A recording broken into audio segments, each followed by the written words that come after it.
আরে আমার পিছে পিছে বাঘ আসতেছে। আরে আমি দৌড়ে পালাতে পারছি না কেন? আরে আমি তো আমার ফ্ল্যাশওয়ালা জুতাগুলোই পরি নাই।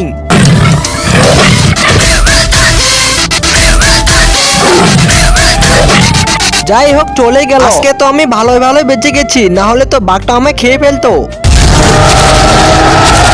আরে ডাইনোসর আসতেছে।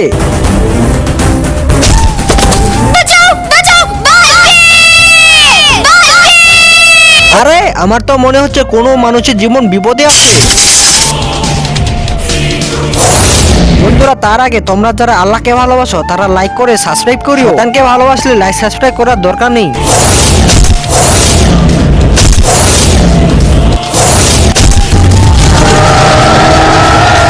বললাম তোমায় আমি ভক্তি, দে আমায় শক্তি।